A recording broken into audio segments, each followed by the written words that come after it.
Hello and welcome back to the channel. Today we're seeing my 912, which has been away a long time, but as always there is a major issue and it involves fire. But before we do that, this video is once again brought to you with Squarespace. Squarespace is the all-in-one website platform for entrepreneurs to stand out and succeed online. Whether you're just starting out or managing a growing brand, Squarespace makes it easy to create a beautiful website, engage with the audience and sell anything from products to content to time, all in one place, all on your terms. They further improve their offering. There's loads of new things available to go and take advantage of using that code below. You'll save money on your first website using that link below, using that code, so make sure you bookmark that. Even if you're not using it now, you'll save money on your first website. So something I've not talked about before, Squarespace actually uses design intelligence. Using the power of AI enables you to create a stunning website exactly as you need it using the power of AI. You really got to go and have a little go on it on Squarespace to fully understand how powerful this tool is. It's absolutely incredible. It's mind-blowing. For those running their website as a commercial entity as well, you've got Squarespace Payments. Squarespace Payments is the easy way to manage your payments in one place. Onboarding is fast and simple. Just get started in a few clicks and start receiving payments right away.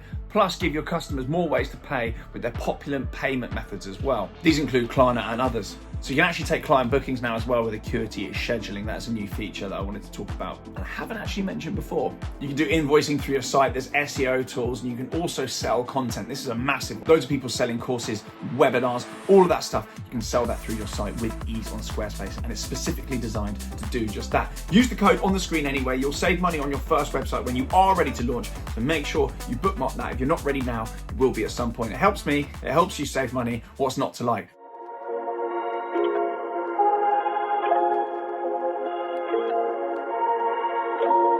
Hello, welcome back to TGTV, and more specifically, ladies and gentlemen, welcome back to Rint Vehicle Design. The sun has come out. I should have brought my sunglasses, but today is an exciting day because today is the day that I see my 912 with its new paint. And as with all classic cars, there has been a major issue after the paint. They're putting it back together and they've stumbled across some serious issues, some fire safety issues and some stuff that I really need to dig into my wallet and sort out. So we're going to go and see it in a second, but we've got my wonderful Defender here. The deal, as of today when I'm filming this, the deal on these just came back out and I've put the full details in my Instagram broadcast. It's called TGE Talk on Instagram.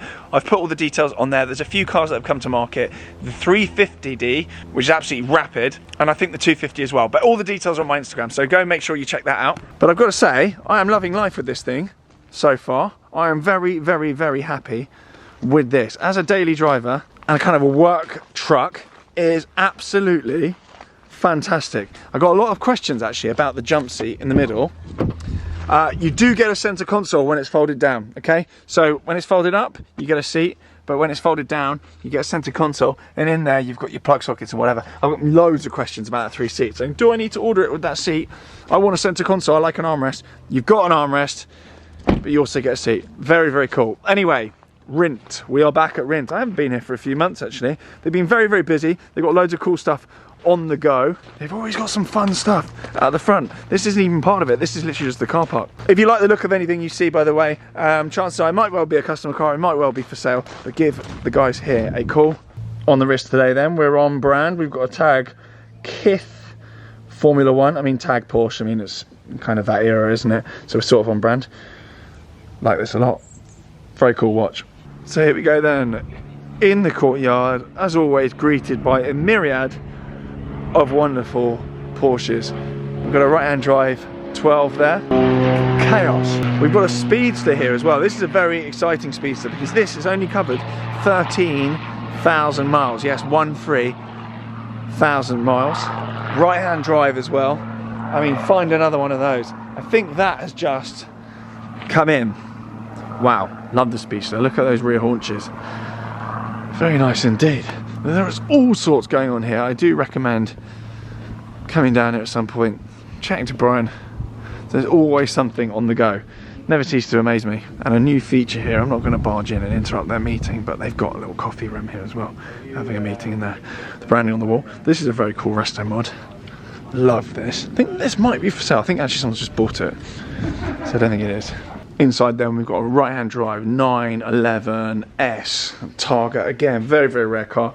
Original with that beautiful steering wheel on it. I love these. I'm mooting getting one of these original wheels for my 912. Although it's like driving a ship. Look at that. 5-dial car. It's rich. We've got a turbo up there. I think that might be the slant nose. Is that the slant nose? It is the slant nose. Here it is. I think they've had a couple of slant noses through. Again, I think that might be for sale at some point. Here we go, here's the candy shop. Their CHR builds, their 4 litre supercharged builds are on the go. I think that might be one of them. That one there definitely is at the end. And I was going to try and do a dramatic reveal, but my car is here. So, she is here. She's got new paint, she's got new panels, and this is the best I've ever seen it looking. I know it's still missing parts, and it's not ready to drive, but this is by far and away the best I've ever seen it looking. The paint looks absolutely amazing. What it would do if my camera hadn't gone down a flight of stairs yesterday, but look at that Irish green paint. It looks so good. A positive news story so far, however, there are a number of issues, and it is actually mainly electrical, because as you've known over the years, I have tackled pretty much everything on this car. It's all been very piecemeal. I've done it bit by bit, mainly due to lack of funds. I haven't been able to just tackle everything all at the same time. So the engine has been somewhat kind of rebuilt. A lot of it's been powder coated and a lot of it has been sorted. However, the electrical issues start here. So Pav earlier was showing me around a lot of the issues with this. We've got wires that are taped up. We've got wires exposed to the elements. As you can see with the grille, this is not obviously hermetically sealed. You get all the elements coming through there. You can get water, damp, blah, blah, blah, all the rest of it. And you need wires that are actually covered and clipped properly. And a lot of it's just nonsense, to be honest with you. I mean, the auto electricians looking at this will probably be having an aneurysm, but some of the connectors are just not great. I mean, that down there in the middle of the screen, I mean, that's just not good. This is actually the most positive part of it all. I mean, it's not great in there, but it's not the end of the world. It can obviously still cause a short circuit, cause a spark. You've got fuel in there. No prizes for guessing what on earth would happen at that point. But it does get a lot worse as you come around the car. But the engine itself is a pretty strong thing.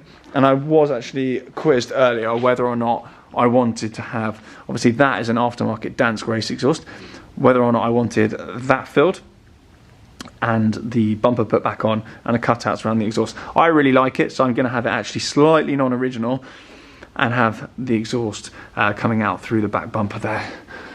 But that is an aside, that is all okay.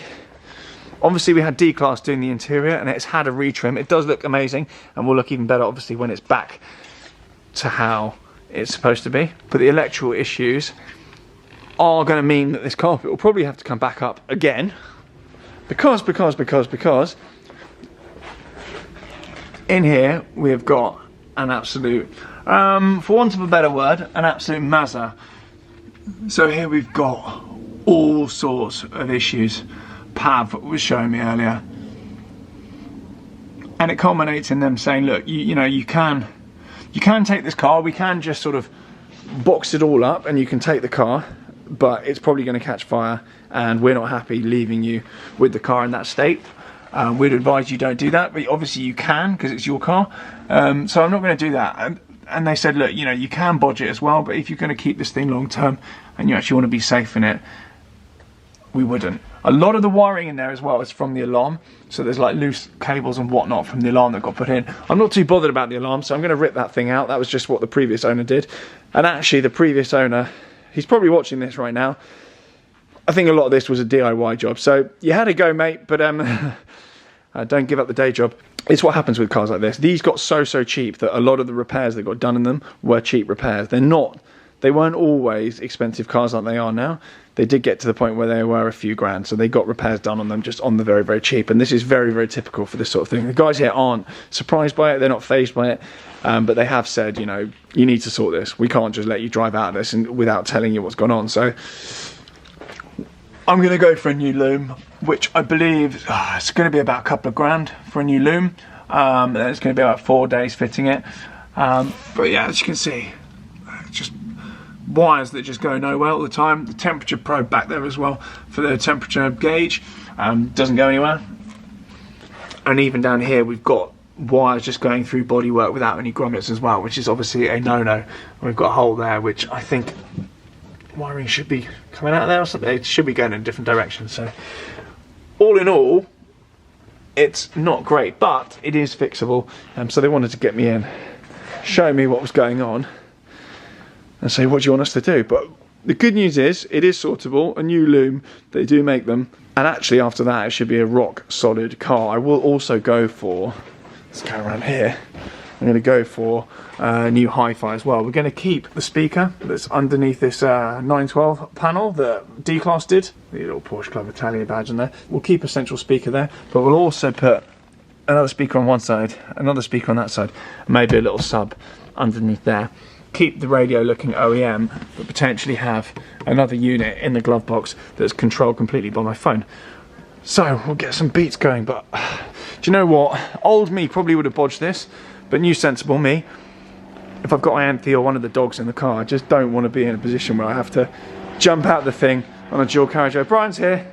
You could jump out, run down, get a fire extinguisher. We've got one here. There you go. I was going to say, that's cheaper than a loom. And then you can put it out. Yeah, but I would go with the loom option, Tom. It's completely up. Is it loom or loon? What is it? L-O-O-M. L-O-O-M. Okay, fine. I was saying it right, but to be, now looking at that, 30 quid for a fire extinguisher, a couple of grand for a loom. Yeah, I'd go for the loom. Yeah. I don't want burnt dogs. So, yeah, we're going to go for that, I think. I think that's going to be the most sensible approach. And it seems an absolute shame not to. Also, the final jobs list thing to do as well. These wheels, they've seen slightly better days. I mean, a lot of it's just, I think it's just dust, actually. But these are going to get a tart up as well. One of them's got some slight curbing, I think, or sort of a little bit of corrosion on them. So we're going to get these polished up. I know they're not technically the right wheels for this car. I know a lot of people say, oh, you have to have Steelies on a 912. I agree. I think Steelies look really, really good. But I do like these, and I think polished up they'll look really, really nice. So I've got my own little tweak on the car. Obviously, the interior has been slightly tweaked to be slightly to be sort of OEM plus with my own little take on it. The wheels, again, slight bit of personalisation. Obviously, you've got the sports exhaust there as well.